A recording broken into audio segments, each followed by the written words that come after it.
తెలంగాణ రాష్ట్రంలో కులగణన అంశం చుట్టూ కూడా కొంతకాలంగా పెద్ద ఎత్తున చర్చ నడుస్తుంది. ఈ నేపథ్యంలో ఇక కులగణన సంబంధించిన రిపోర్ట్ అయితే రాష్ట్ర ప్రభుత్వం ఇక బయట పెట్టేసింది. ఇక నెక్స్ట్ అసెంబ్లీ, ఆ తర్వాత ముందు స్థానిక ఎన్నికల్లో అమలు చేయడానికి ప్రయత్నం చేస్తుంది. ఇదే నేపథ్యంలో అమలుకు సాధ్యమా, అలాగే చాలా రకాలుగా జరుగుతున్న ప్రశ్నలు, అలాగే రిపోర్టుపై కూడా మనతో మాట్లాడడానికి నూతి శ్రీకాంత్ గారు అయితే ఉన్నారు.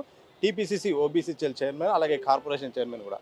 కులగణన అనే రిపోర్ట్ అయితే ప్రభుత్వం బయట పెట్టింది. ఇక నెక్స్ట్ స్థానిక ఎన్నికల్లో అమలు సాధ్యాసాధ్యాలపై కూడా చర్చ నడుస్తుంది. ఏం చెప్పదలుచుకున్నారు? కులగణన అనేది ఎప్పుడో బ్రిటిష్ కాలంలో స్వాతంత్రం రాకముందు జరిగితే ఆ తర్వాత ఈ అంశాన్ని చేపట్టడానికి ఏ రాజకీయ పార్టీ కానీ ఏ రాజకీయ నాయకులు కానీ ముందుకు రాలేదు. మీకు గతంలో గుర్తే ఉంటుంది, 1986లో మురళీధర్రావు కమిటీ చేసినప్పటి నుంచి కూడా ఈ కులగణన డిమాండ్ అనేది జరుగుతూ వచ్చింది. రాష్ట్రం విడిపోయాక, తెలంగాణ రాష్ట్రం ఏర్పడ్డాక, నేను ఓబీసీ సెల్ చైర్మన్ అయినాక మమ్మల్ని రాహుల్ గాంధీ గారు పిలిచి ఈ కులగణన మీద వారికి ఉన్న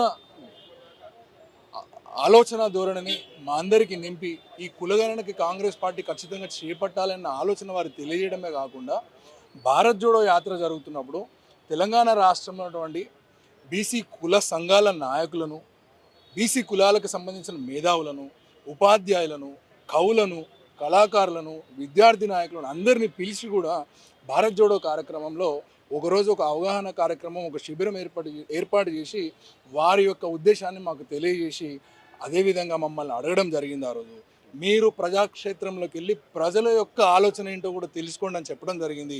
దాని మీద Telangana Congress party OBC department తరఫున, కాంగ్రెస్ పార్టీ తరఫున మేము ఆల్ పార్టీస్ని కూడా గాంధీ భవన్లో పిలిచి దాదాపు 19 రాజకీయ పార్టీలను పిలిచి ఆనాటి పిసిసి అధ్యక్షుడిగా ఉన్నటువంటి రేవంత్ రెడ్డి గారి ఆధ్వర్యంలో, వర్కింగ్ ప్రెసిడెంట్గా ఉన్నటువంటి మహేష్ కుమార్ గౌడ్ గారి ఆధ్వర్యంలో, ప్రచార కమిటీ చైర్మన్ ఉన్నటువంటి మధుయాష్కి గారి ఆధ్వర్యంలో, బట్టి విక్రమార్క గారు సిఎల్పి నాయకుడి ఆధ్వర్యంలో 7:30 గంటల పాటు గాంధీ భవన్లో ఒక మేధోమథనం జరిపి దీని మీద నిర్ణయం తీసుకోవడం జరిగింది.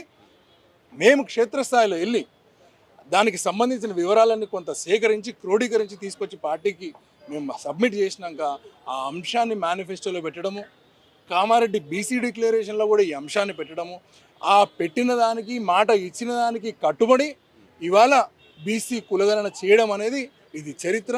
కాంగ్రెస్ పార్టీ ఒక చారిత్రకమైన నిర్ణయం తీసుకుంది. ఖచ్చితంగా రాబోయే రోజుల్లో కూడా మేము ప్రజలకు ఇచ్చిన ప్రతి మాటను నిలబెట్టుకుంటాము. ఖచ్చితంగా ఈ దేశంలో దళిత, బహుజన, గిరిజన మైనారిటీలకు ఏదైనా మంచి జరుగుతుంది అంటే అది ఓన్లీ కాంగ్రెస్ పార్టీ వల్లనే జరుగుతుంది అని చెప్పి మరొకసారి పత్రికాముఖంగా మీ అందరికీ తెలియజేసుకుంటున్నాం. సో మీరు కులగణన చేసినట్టే బీహార్ ప్రభుత్వం కూడా చేసింది, మళ్ళీ అమలు చేయబోయింది. సుప్రీంకోర్టు నిబంధనలు